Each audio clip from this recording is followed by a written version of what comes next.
Hey, what's going on, guys, and welcome back to another episode of Becoming Authors here on the Godsend Saga channel. Now, today, it's just me, solo, at the office. Sam is working. He's got a job that he has to tend to.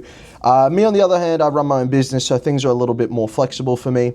But today, I've just been kind of getting on with some writing. You know, I'm currently writing chapter 14 of our fourth book. Hopefully, I want to crack that out today, but we'll see how things are planned out.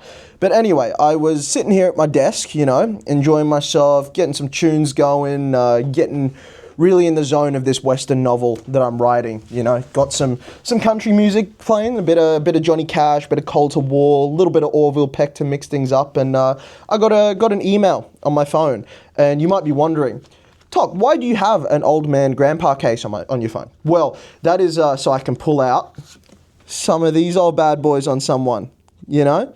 Some of these business cards, because the grind never stops. Always got people to promote the book to, you know, spread the good word. It's important, you know, you can't really stop with that.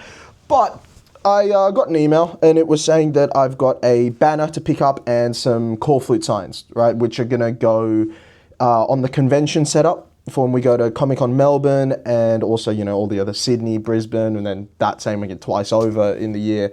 So got a lot of conventions to go to. So we need to have our booths looking real nice. You know, we've got the big 3x3 exhibitor booths, which is a lot to fill out, but we do have the artwork to fill it out. We've got so much done, thanks to Andrew and Jason. So today I'm going to be picking those up, probably assembling them, getting the office looking a bit nicer. So I figured I'd take you guys with me, you know, because, well, this whole Becoming Authors thing, it's kind of showing what it's like to be an author from the beginning. And a lot of that is admin work. A lot of that's like, you know, a lot of driving around and picking things up and, you know, getting things ready, because there's, you know, it's just us two. It's just me and Sam. So we don't really have a team working with us or nothing like that. And because we're self-published, we've not exactly got other, you know, bigger companies to lean on or anything. So yeah, I'll tell you what I've been working on so far today. Right now I am working on chapter 14, this novel right here. So this is a bit of my setup. What I usually have going on is I'll have the novel over here, which I write into, and then basically a broken down chapter by chapter summary. I'm one of those writers where I like to sort of get in the flow of things with some dot points and then kind of see how it plans out, rather than kind of going parts at a time and really having it fully developed before getting it on the page. You know, I like to play with the characters, see how they would react in certain situations, and then, you know, if that involves a story, so be it, because it feels more natural to me. You know, kind of going on the journey with them. So that means, like, I have pretty minimal bullet points to go off to, like you'll see for this chapter. Ooh, spoilers. I mean, you'll forget it by the time this comes out. But there's very minimal bullet points on there, and I kind of write, you know, a 15 or 20 page chapter off of that. You know, that's just kind of my writing style. And then over here, we've got Spotify laid out with, you know, all the different songs on them. And that is a country playlist that I've got together for the novel. It's going to help me write it. It's actually set out like an album that sort of goes along with that. You know, because I feel like getting myself in the right headspace is important, right? It's important to, you know, feel like I'm in there in the book with the characters. And for me, music is a big part of that. I really respond well to music. So in writing, you know, an old Western novel, I want to have a lot of that sort of music around with me, you know, like, so, and especially one that follows the path of the novel, you know, the same ups, the same downs. Having that album and having it collated in a certain way where all of the songs roll into each other, it's a really big thing for me and really gives me inspiration while writing. But, you know, without any further ado, I think it's time to get out there and go pick up these signs and these banners, huh? Because I'm keen to get them set up. You know, it's a big banner of our book cover, the promotional version of it, and Andrew did such a smashing job on that piece of artwork. Can't wait to get it out. It's going to be like 3 meters wide. It's going to be awesome. But let's go. Alrighty, let's get moving, hey?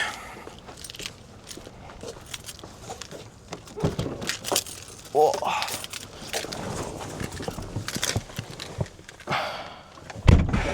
Alright, let's see if I can set this thing up on here. Oh, that's not bad. That does all right. All right, we are good to go.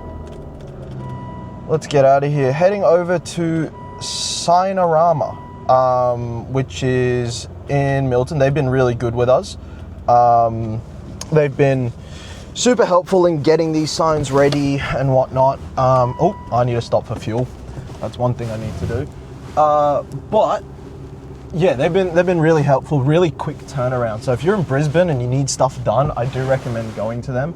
Like reasonably priced and all that sort of a thing. So yeah, but I mean, I figured I could probably use this time as well while I'm driving around to talk to you guys just about the project as well, about what's coming up. Now, as you've seen, we've got a novel released, and that is available at godsendsaga.com. It's called Revolt, Wargames Part 1. Now, Revolt is the title of the first series that we're writing. It's going to be about like 15 or 20 books long or so, and it's set in Japan, right? That's the primary point of it, but at like it's 400 years into the future, following an age of war. So the age of war takes place in what we'd consider like today, like around the 2020s or so. And that tears the world apart. You know, the world loses 70% of its population. And then after that, going forward, it takes a lot of rebuilding. Like, a lot of the world was reduced to rubble. Like, it was destroyed. So to come back from that, it takes a long, long time. You know, trying to maintain, you know, stop the world from going into like famine.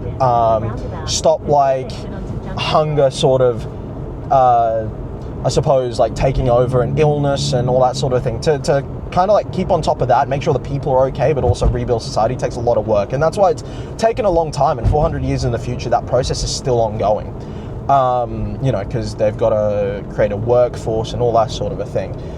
But it's at a point in time where when they're rebuilding, they've decided not to go down the same route that we're currently on. So around the world, it's less homogenized in the way that we are today. You know, every city is the same today, where you've got like skyscraper buildings made of concrete and glass. Everywhere's got a Macca's, a Starbucks, you know, wherever you go in the world, it's all like that. And every city can be all very samey. But in rebuilding from the age of war, a lot of these countries, with the borders all moved around, because, you know, through something like that, borders are going to shift, right?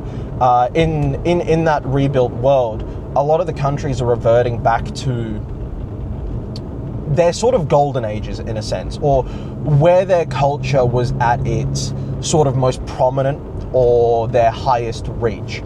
Because, you know, in trying to drum up sort of morale within a nation that's been reduced to almost dust, it's something that they saw as quite important. And once it started catching on, with Japan being sort of the cultural hub of the world, once that started catching on, everywhere started doing the same. So like a lot of America's become like the Old West, and it's you know, a lot like Japan's turned back to feudal Japan, and America's also got a level of that sort of early 1900s Art Deco sort of vibe as well, you know, when the Empire State Building was constructed, and a lot of other sort of important points within the American history, you know, not like the old history, but sort of when they sort of became the cultural empire that they are today, like when that sort of started becoming, and America kind of held its own identity. So like, that's kind of where the world is sat. I'm gonna go get fuel, and then I will continue this yarn. Just got some fuel. It was $1.99 a litre, and I was cheering. How garbage is that? A couple of years ago, if it was anything close to that, I would have been absolutely spewing. But now, because, you know, it's been over $2 for so long, I was like, oh wow, it starts with a 1, yeah. Oh God, things are expensive these days. I mean, me and Sam have realised that the past couple of days, trying to book everything in, from flights to van hire to accommodation, and we were tempted just to sleep in the van the whole time, you know. Might save some money, because wow, things are expensive. But like, you know, Australia's not cheap as it is, but man, just everything adds up so much. Like, trying to start on a journey like this, where so much of it is so imperative, like going to conventions and that sort of thing, kind of getting the name out there, it's like you have to do that sort of stuff, which means you have to cough up that sort of money, and it ain't easy. Like, it isn't. But it is what it is. Anyway, I think I was talking about Revolt, telling you guys about the series.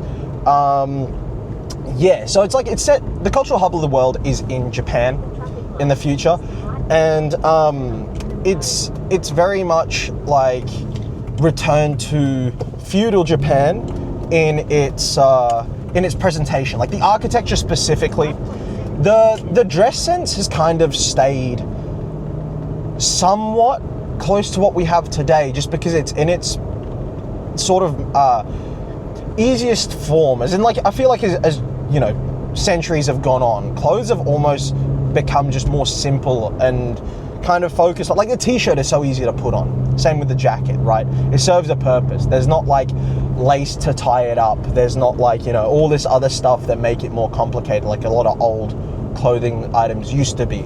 So a lot of clothing has stayed similar to what it has done today. I think part of that, the reason I kind of went with that is, you know, because when you're creating a fantasy world, or, you know, a world where it's not entirely what it is today, you do have that option to play around. And I think because I do have a genuine love for fashion and clothes design and that sort of thing, it kind of gave me the opportunity to explore things that I really like without venturing too far outside of what I know in terms of, like, I do play around with more traditional outfits and stuff, because those are present, but most people are wearing sort of abstractions on what we wear today, which has been really fun to come up with clothes designs. And I hope you guys, like, if you go to our website, godsendsaga.com, you'll be able to get an insight into what our characters, especially our main characters and stuff, wear.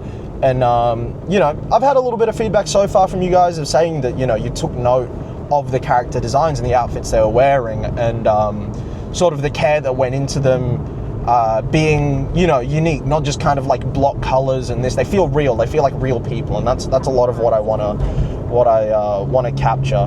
Look at me going off on tangents. Eh? All right, on track. Revolt series, right? So it's set in the future, but in the past, in terms of culture and art, which is kind of a really unique mesh, because it makes it hard to put a finger on the sort of genre, and that's something myself and Sam have found quite difficult. And a lot of the people that have read it so far have been like, I wouldn't know how I would categorize. And I do feel like we're writing something that's quite different, right? It's quite out there from everything else you would have read before, you know, because it is, like, you could say utopian, but there are definitely dystopian parts to it. You know, the whole world isn't a utopia, but you couldn't say dystopia either, because, you know, there are utopian parts as well. And like, is it fantasy? Well, not really, because it's very grounded in the sense of there's not a whole lot of magic and dragons and, you know, and even though that's not all what fantasy is, but when you think of fantasy, a lot of that sort of almost abstraction of medieval art style comes into it, which we don't have so much, right? But like, it's not quite sci-fi either, because although there is some futuristic technology, we're not talking about, like, you know, these big old glass skyscrapers with neon lights everywhere, that sort of cyberpunky style that a lot of people kind of correlate with sci-fi. You know, you could say alternate history, but it's set in the future. So it's quite hard to pinpoint exactly what genre you'd put on it, but predominantly speaking, within Revolt, it's going to be focused a lot on the sport of Wargames, and that's the title of the first arc. So Revolt series itself is split up into 7 arcs. Once we get to deluxe editions and stuff, I imagine that'll just be 7 books. But I thought it'd be pretty daunting to launch a new series on readers, like something that's come out of nowhere that's like 1,200 pages long. So that's why we decided to split it up into like Wargames Part 1, 2, and 3, and we probably will do for the rest of the arcs as well. But yeah, it's within the Wargames arc, it's going to be focused on, funnily enough, Wargames, but that's not the entirety of the thing. So we got 3 main characters who end up on 3 very different journeys, and with 2 of them, so we got Toshiro Hikari and Allegis Kyoko. They are very much headed down the Wargames path, right? They're very much headed down the idea of becoming gladiators, these super-powered beings, right? The superpowers are known as godsends within our series, hence the Godsend saga. So they wield godsends and compete in almost a mesh of sort of gladiatorial combat from ancient Rome with, elements of, say, professional wrestling or the UFC that you would have today with that big pomp and that circumstance, but the same sort of blood and visceral violence that you would get in a fight. And you're just adding superheroes to it. Like the whole premise of Wargames was like, what if MMA but superpowers, right? And yeah, that's been done before, but I feel like it often leans into the fantastical elements of it. I want to lean more into the sporting element of it and make it feel like a real sport. Everything from sponsorship deals to contracts to representing teams to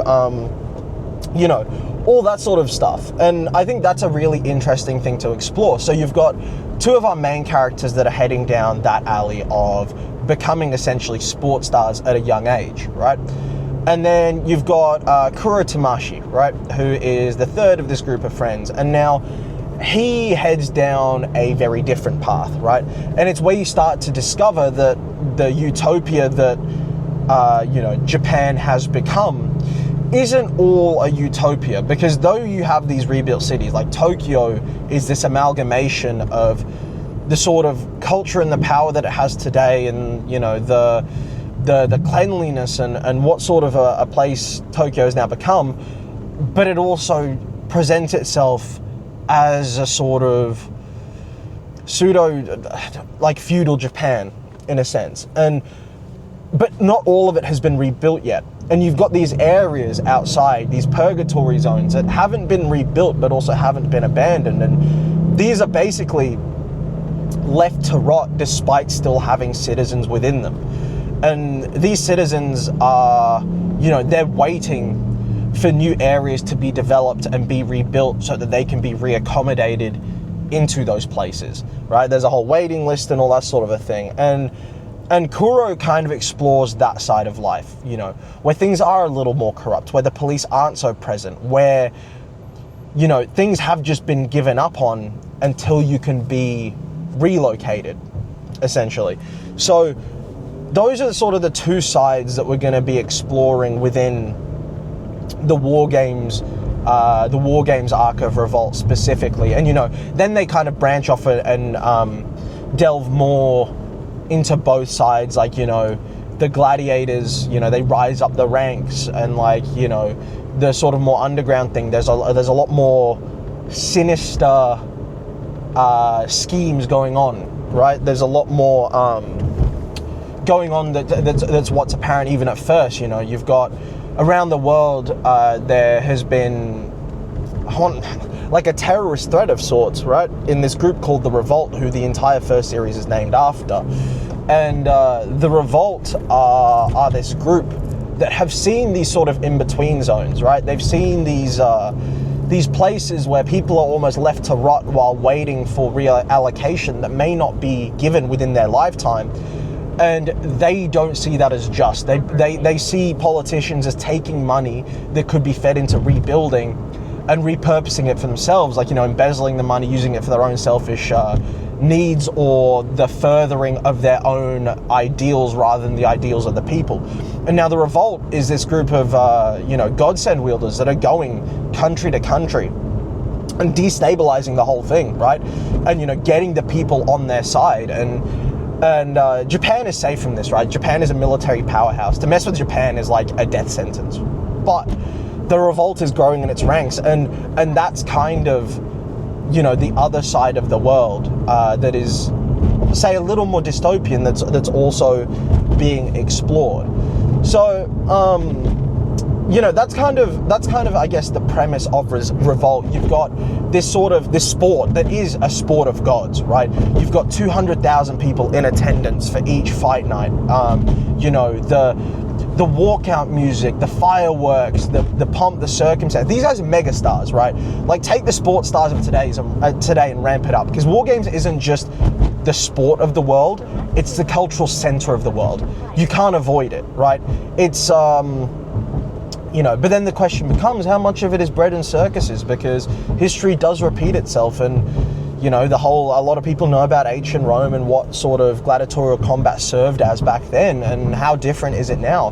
Has it evolved, and is it, you know, this escape for people that are living in a rebuilding world, or is there something more sinister? And that's a sort of thing that we're trying to explore, I suppose. But yeah, now the first book is out, Revolt Wargames Part 1, which follows Allegius, as he is this, you know, prodigious gladiator. He's a teenager on the cusp of reaching Division 1, you know, the top 30 strongest gladiators on the planet. And then you've got Toshiro Hikari, the son of arguably the greatest gladiator of all time, but his godsend didn't pass down to him genetically like it generally does. Not always, but it generally does. And so, like, he's trying to navigate a world in which he cannot fulfill his dreams, right? Even though it's what he's always wanted to be, you know, growing up idolizing his father.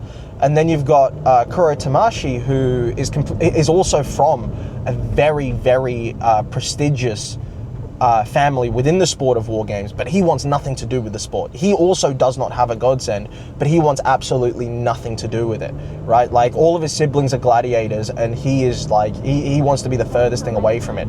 Like, he still supports Allegius as a friend.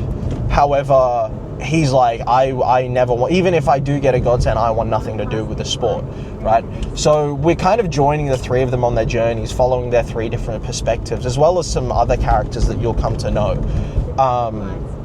And we're kind of exploring how they traverse this world, from, you know, achieving fame at such a young age, to like having the weight of the world on your shoulders but not being able to fulfill that, to, you know, like having the eyes of the world on you and just wanting to avoid it, right? So those are the three sort of avenues that we're exploring through the means of sports, through the means of, you know, inequality within the world, and, you know, various other things. So, you know, again, it's available, godsendsaga.com. I do really think Wargames Part 1 is a great jumping in point, because we really set the tone there. And Part 2 and Part 3 are both written, and they've kind of made it through the beta reading group and whatnot.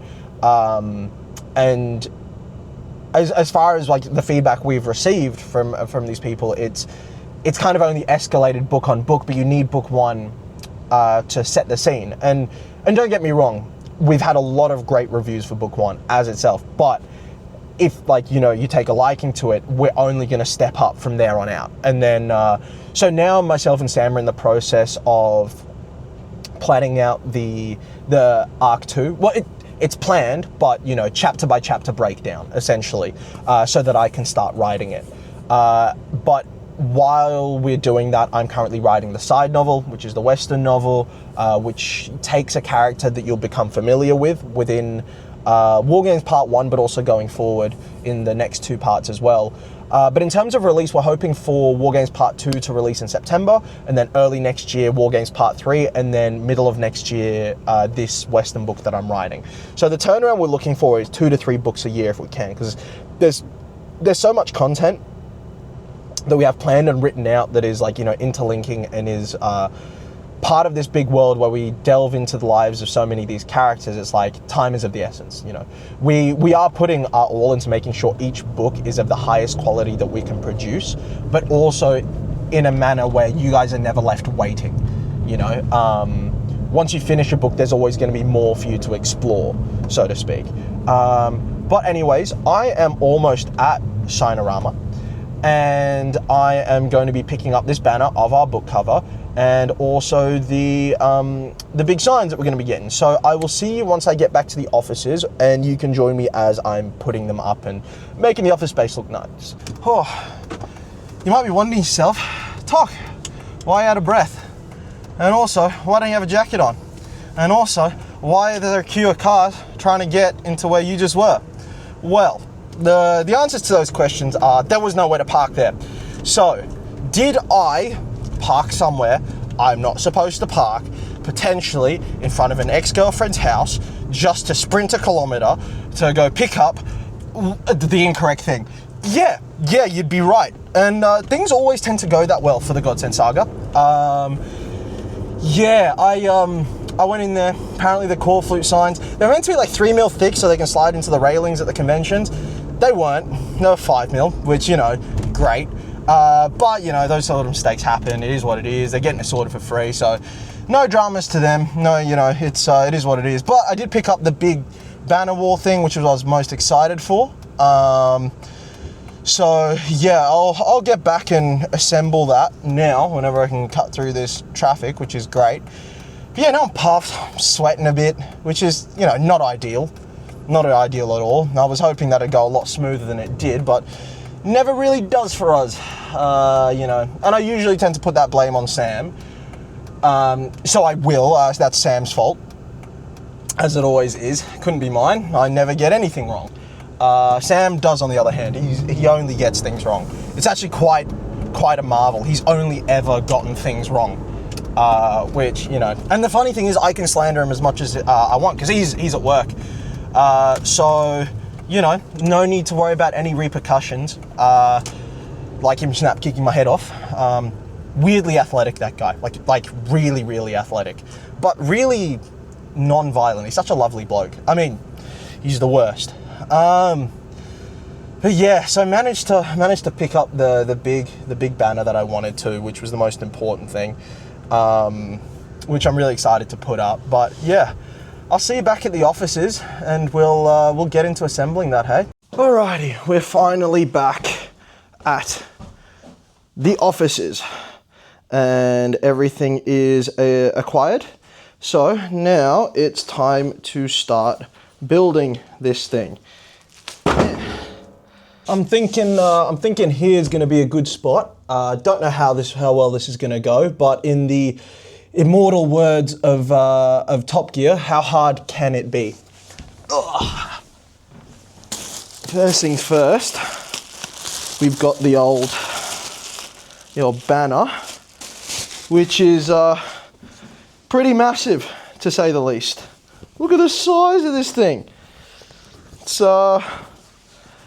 that's a big old banner. It's my wingspan isn't going to do it justice, but it's like 3 meters wide, and it looks incredible. Thanks to Andrew and a bit of Jason. Keep that off to the side. Now we got this thing, the big old frame. Oh boy, this is gonna be tiresome, and especially in this beautiful office space with no ventilation, while it's still 30 degrees outside or something like that. Right. Well, it seems like I've set myself up for an afternoon of work, one in which I'm gonna constantly cuss out Sam for being a productive member of society and being an engineer. But I'm gonna get started on this because I don't know how to like my computer cannot take editing videos, and like especially like a time lapse or something. So I'm going to get on with this and perhaps show you the finished product when it's done, because hopefully it's gonna look pretty sick. I might actually have to put it against that wall there because it's much bigger and this thing is very, very wide. So bear with me, I'm gonna get this done. Well, like I said about the Godsend Saga, things never go to plan. Something always goes wrong, and something seems to have gone wrong again. Well, not a major thing. So right now, as we can see here, I've got the banner up and the backside of it looks pretty cool. However, it's currently face down and it's also too tall for the office. Now, it's not a big problem because at the convention it'll be the right size because we got it mapped out for that. But I wanted it to kind of be like a nice wall decoration here, so it might have to be a bit of a scuffed version.